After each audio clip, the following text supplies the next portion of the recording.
ರಾಜ್ಯ ಕಾಂಗ್ರೆಸ್ ಸರ್ಕಾರದಲ್ಲಿ ಒಳ ಮೀಸಲಾತಿಯ ಕಗ್ಗಂಟು ಹೆಚ್ಚಾಗ್ತಾ ಇದೆ. ಗೃಹ ಸಚಿವ ಪರಮೇಶ್ವರ್ ಜೊತೆಗೆ ದಲಿತ ಎಡಗೈ ಸಮುದಾಯದ ನಾಯಕರು ಚರ್ಚೆಯನ್ನ ನಡೆಸ್ತಾ ಇದ್ದಾರೆ. ಸದಾಶಿವನಗರದ ಪರಮೇಶ್ವರ್ ಸರ್ಕಾರಿ ನಿವಾಸದಲ್ಲಿ ಚರ್ಚೆ ನಡೀತಾ ಇರುವಂತದ್ದು. ರಾಜ್ಯ ಕಾಂಗ್ರೆಸ್ ಸರ್ಕಾರದಲ್ಲಿ ಒಳ ಮೀಸಲಾತಿಯ ಕಗ್ಗಂಟು ಈಗ ಮತ್ತೊಮ್ಮೆ ಸದ್ದು ಮಾಡ್ತಾ ಇದೆ. ಗೃಹ ಸಚಿವ ಡಾಕ್ಟರ್ ಜಿ ಪರಮೇಶ್ವರ್ ದಲಿತ ಎಡಗೈ ನಾಯಕರೇನಿದ್ದಾರೆ ಚರ್ಚೆಯಲ್ಲಿ ಭಾಗಿಯಾಗಿರುವಂತದ್ದು.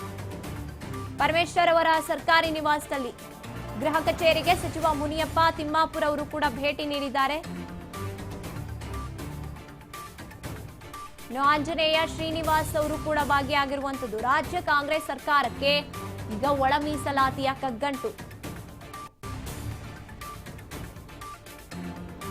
ಶ್ರೀನಿವಾಸ್ ಎಲ್ ಹನುಮಂತಯ್ಯ ಸಮುದಾಯದ ಮುಖಂಡರಾಗಿರುವಂತಹ ಧರ್ಮಸೇನಾ ಗೌತಮ್ ಕೂಡ ಸಭೆಯಲ್ಲಿ ಉಪಸ್ಥಿತರಿರ್ತಾರೆ.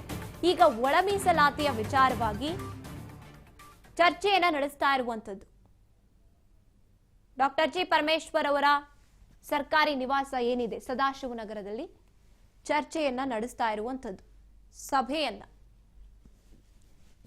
ಸಚಿವ ಮುನಿಯಪ್ಪ ತಿಮ್ಮಾಪುರ ಅವರು ಕೂಡ ಭೇಟಿ ನೀಡಿದ್ದಾರೆ. ಎಲ್ ಹನುಮಂತಯ್ಯ ಅವರು, ಶ್ರೀನಿವಾಸ್ ಅವರು, ಆಂಜನೇಯ ಅವರು ಎಷ್ಟು ಜನ ಈಗ ಚರ್ಚೆಯಲ್ಲಿ ಭಾಗಿಯಾಗಿರುವಂತದ್ದು. ಒಳ ಮೀಸಲಾತಿ ಅನ್ನುವಂಥದ್ದು ಒಂದು ರೀತಿಯಾಗಿ ಕಗ್ಗಂಟಾಗಿ ಪರಿಣಮಿಸಿದೆ ರಾಜ್ಯ ಸರ್ಕಾರದಲ್ಲಿ.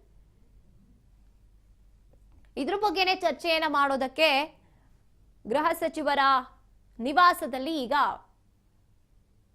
ಸಚಿವರು ಭಾಗಿಯಾಗಿರುವಂತದ್ದು. ಚರ್ಚೆಯಲ್ಲಿ ಏನ್ ನಿರ್ಧಾರ ಮಾಡ್ತಾರೆ ಅನ್ನೋದಂತನ ಕಾದು ನೋಡ್ಬೇಕಾಗಿದೆ. ಗೃಹ ಕಚೇರಿಗೆ ಸಚಿವ ಮುನಿಯಪ್ಪ ತಿಮ್ಮಾಪುರ ಅವರು ಕೂಡ ಭೇಟಿ ಮಾಡಿದ್ದಾರೆ. ಆಂಜನೇಯ ಅವರಿದ್ದಾರೆ, ಶ್ರೀನಿವಾಸ್ ಎಲ್ ಹನುಮಂತಯ್ಯ ಕೂಡ ಭೇಟಿ ನೀಡಿದ್ದಾರೆ. ಈ ಒಂದು ಕಗ್ಗಂಟನ್ನ ಬಿಡಿಸೋದಕ್ಕ ಪ್ರಯತ್ನ ನಡೀತಾ ಇದೆಯಾ ಅಥವಾ ಏನ್ ನಡೀತಾ ಇದೆ ಎಕ್ಸಾಕ್ಟ್ ಆಗಿ? ಒಳ ಮೀಸಲಾತಿ ಅನ್ನುವಂಥದ್ದು ಮತ್ತೊಂದು ರೀತಿಯ ಚರ್ಚೆಗೆ ಇಲ್ಲಿ ಕಾರಣ ಆಗ್ತಾ ಇರುವಂತದ್ದು. ಇದ್ರ ಬಗ್ಗೆನೇ ಚರ್ಚೆಯನ್ನ ಗೃಹ ಸಚಿವರ ಕಚೇರಿ ಅಥವಾ ನಿವಾಸ ಏನಿದೆ ಸರ್ಕಾರಿ ನಿವಾಸ ಸದಾಶಿವನಗರದಲ್ಲಿ ಎಷ್ಟೋ ಜನ ಸಭೆಯನ್ನ ಮಾಡಿರುವಂತದ್ದು, ಚರ್ಚೆಯನ್ನ ನಡೆಸ್ತಾ ಇರುವಂತದ್ದು.